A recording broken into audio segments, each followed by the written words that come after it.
دیکھو تعویل اہل سنت والجماعت بھی کرتے ہیں, ہم بھی کرتے ہیں, متکلمین بھی کر لیتے ہیں, ہم بھی کرتے ہیں تعویل, وہ بھی تعویل کرتے ہیں. پھر فرق کیا رہا؟ وہ تعویل کرتے ہیں علی وجہ الاذہان, یقین کے طور پر. معتزلہ وہ کہتے ہیں اس کا مطلب ید کا مراد صرف قوت ہے بس اور کچھ نہیں ہے. یہ تعویل کر دیتے ہیں اور قوت مراد لے سکتے ہیں اور ید بول کر قوت مراد لیا جاتا ہے. لیکن ہم کرتے ہیں یعنی وہ تعویل کر دیتے ہیں درجہ یقین میں, اور ہم تعویل کرتے ہیں درجہ ظن میں. ہم کہتے ہیں ممکن ہے ایسا ہو سکتا ہے, ہم بھی تعویل کرتے ہیں. اس میں فرق ہی ہو جاتا ہے معتزلہ اور ہمارے اندر. ہم بھی تعویل کر لیتے ہیں, ہم کہتے ہیں ہاں یہ بھی ممکن ہے, لیکن حقیقی معنی جو اصلی معنی اس کا وہ خدا ہی جانتا ہے. یہ فرق ہے اس میں. یہ ہے وہ متشابہات کی تھوڑی سی بحث کی جو تم نے شرح قائد کے اندر پڑھی ہے. باقی شرح قائدی کا مطالعہ کر لینا. اب یہاں رہا کہ امام ترمذی رحمۃ اللہ علیہ کیا کہہ رہے ہیں اس کو دیکھو. قالوا قد تثبت روایات فی ھذا, ثابت ہو جاتی ہے روایات اس کے اندر. وتؤمن بہا, ان پر ایمان لایا جاتا ہے. ولا یتوہم, وہم نہیں کیا جاتا. ولا یقال, اور یہ نہ کہا جائے گا کیف ھذا, کیف نہیں کہا جاتی یعنی کیسے, یعنی اللہ کا وجہ کیسے ہے, اللہ کا یمین کیسا ہے, یا اللہ تبارک و تعالیٰ کا نزول کیسا ہے. جیسے جیسے بہت ساری متشابہات کی روایت کے اندر آتے ہیں وہاں کیف کا سوال نہیں ہوتا ہے. ھذا روی عن مالک, ایسا ہی روایت کیا گیا ہے امام مالک بن انس سے اور سفیان بن عیینہ سے اور عبداللہ بن مبارک سے. انہم قالوا فی ھذا الاحادیث, انہوں نے اس قسم کی احادیث کے بارے میں کہا مرروہا, ان کو لے چلو, ان کو جاری کرو, بلا کیف, بغیر کیف کے, بغیر کیفیت کے. انہیں کیفیت کو کوئی بحث مت کرو, بلی کہو آیا ہے تو بس جو خدا جانتا ہے. ہمیں اس کے سمجھنے کا مکلف نہیں بنایا گیا ہے, اور نہ کر قیامت کے دن ہمیں پوچھے گا کہ اچھا تم جو ہے استوا العرش الرحمن کا کیا مطلب سمجھتے تھے. وہاں اس قسم کا سوال نہیں ہوگا. وَهَكَذَا قَوْلَ أَهْلِ الْعِلْمِ, یہی ہے اہل علم کا من اہل سنت والجماع, اہل سنت والجماع سے. یہ ہے وہ مسلک جو سلف کا مسلک ہے. یہ سلف کا مسلک امام ترمذی رحمۃ اللہ علیہ بیان کر رہے ہیں. وَأَمَّا الْجَهِيمِيَّةُ فَأَنْكَرَتْ هَذِهِ الرِّوَایَاتِ, یہ جہیمیہ نے ان روایات کا انکار کیا. وَقَالُوا هَذَا تَشْبِیہٌ, امام ترمذی رحمۃ اللہ کا یہ قول صحیح نہیں ہے, یہ جہیمیہ کا قول نہیں ہے. یہ جہیمیہ کا قول نہیں ہے, یہ تو جو ہے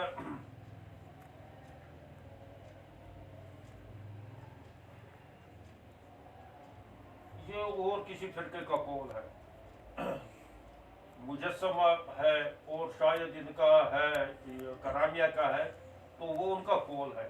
تو خیر ان کا یہ تسامح ہے, تو یہ تشبیہ ہے. وہ یہ کہتے ہیں کہ یہ تشبیہ ہے. وقد ذکر اللہ تبارک و تعالیٰ فی غیر موضع من کتاب الید وسم والبصر, جیسے اللہ تبارک و تعالیٰ نے اپنی کتاب کے اندر یعنی قرآن پاک کے اندر ید سما بصر کا اطلاق کیا ہے. تو یہی میں اس کی تعویل کر دیتے ہیں حاضل آیات فسروہا علی غیر ما فسروا اہل العلم, انہوں نے اس کی تفسیر کی ہے جو اہل علم کے تفسیر کے علاوہ, یعنی وہ اس کی تعویل کر لیتے ہیں, یہ جہمیہ کی طرف منسوخ کر دیتے. پتہ نہیں ان کا قول ہے بھی یا نہیں ہے, یہ اصل میں اس تفسیر میں مل جائے گا کہ جہاں جو ہے شرح قائد کو دیکھنا پڑے گا انہوں نے ان کا کیا ہے اس میں موقف جہمیہ کا, وہ کن کا قول ہے. وقد ذکر اللہ تبارک و تعالیٰ فی غیر موضع من کتاب, صحیح تو ہو گیا. وقالوا ان اللہ لم یخلق آدم بیدی, اور انہوں نے کہا کہ اللہ تبارک و تعالیٰ نے اپنے آدم کو ہاتھ سے پیدا نہیں کیا. یہ بھی تو قرآن میں آیا ہے. وخلقتہ بیدی, کہ میں نے اپنے ہاتھ سے اس کو پیدا کیا. تو کہتے ہیں کہ وہ یوں کہتے ہیں, یعنی امام ترمذی فرمائے یہی میں یہ کہتے ہیں کہ اس کو جو ہے اپنے ہاتھ سے پیدا نہیں کیا. وقالوا انما مان الید القوہ, مراد ید سے قوہ ہے. یہ دراصل معتزلہ کا قول ہے, وہ تعویل کر لیتے ہیں. جہمیہ اس کے قائل نہیں ہے. وقال اسحاق بن ابراہیم انما یکون التشبیہ اذا قال ید کید او مثل ید او سمن کا سمن او مثل سمن. اسحاق بن راہوی، یہ اسحاق راہوی مراد ہے، اسحاق بن ابراہیم اس کو کہا جاتا ہے. تو اسحاق بن راہوی یہ کہتے ہیں کہ تشبیہ تو اس صورت کے اندر ہوگی کہ جس وقت یہ کہا جائے گا کہ ید کید یا مثل ید. ہم یہ کہیں گے کہ اللہ تعالیٰ کو مثلا جو اللہ تعالیٰ کے ہاتھ کو تشبیہ دے دیں گے انسان کے ہاتھ کے ساتھ، یا اللہ تعالیٰ کے سما کو تشبیہ دے دیں گے انسان کے سما کے ساتھ، یا اللہ تعالیٰ کے بصر کو تشبیہ دے دیں گے انسان کے بصر کے ساتھ. تو کسمین کہیں گے یا مثل سمین کہیں گے تو پھر اس کو تشبیہ ہوگی. لیکن باقی رہا نفس سما نفس بصر کا اطلاق کرنا اللہ کی ذات پر، اس میں کوئی حرجہ نہیں ہے کیونکہ خود اللہ تعالیٰ نے کیا ہے. اللہ تبارک و تعالیٰ نے خود اطلاق کیا ہے، تو ہمیں اس میں تشبیہ نہیں لائے، کیونکہ ادھر سے اللہ تعالیٰ نے فرمایا لیس کمثلہ شیء وہو السمیع البصیر. تو اس کا مطلب یہ ہوگا کہ جیسے اس سے کوئی چیز نہیں ہے، تو اس کا مطلب ہے کہ ان چیزوں میں بھی اللہ تبارک و تعالیٰ کسی اس کا سما بصر بھی جو ہے کسی اور سما بصر کے طرح نہیں ہے. یہ امام اسحاق نے یہ کہا. فَإِذَا قَالَ سَمٌ كَسَمْيٍ أَوْ مِثْلُ سَمْيٍ تو یہ تشبیہ ہے. وَأَمَّا إِذَا قَالَ كَمَا قَالَ اللَّهُ، اور اگر کوئی یہ کہے یدن و سمن و بصر انہیں بغیر تشبیہ کے، ولا یقول کیف، اور کیفہ سے بھی کیفیت کے بارے میں بھی سوال نہ کرے، ولا یقول مثل سمن ولا قسم، ایسا نہ کہے. فَهَذَا لَا يَكُونُ تشبیہ، یہ تشبیہ نہیں ہوگا. وہ کما قال اللہ تبارک و تعالیٰ، یہ بالکل موافق ہوگا اللہ تعالیٰ کے قول کے جو کتاب کے اندر اس نے فرمایا لیس کمثلہ شیء وہو السمیع البصیر. کیونکہ ادھر سے جو ہے قاعدہ کلیہ ہے کہ اللہ تبارک و تعالیٰ نے شروع ہی میں یہ ید سما بصر کیوں اللہ تعالیٰ نے یہ ہمیں سمجھانے کے لیے یہ الفاظ اختیار کیے، لیکن ادھر سے قاعدہ کلیہ یہ بتا دیا ہے کہ لیس کمثلہ شیء وہو السمیع البصیر.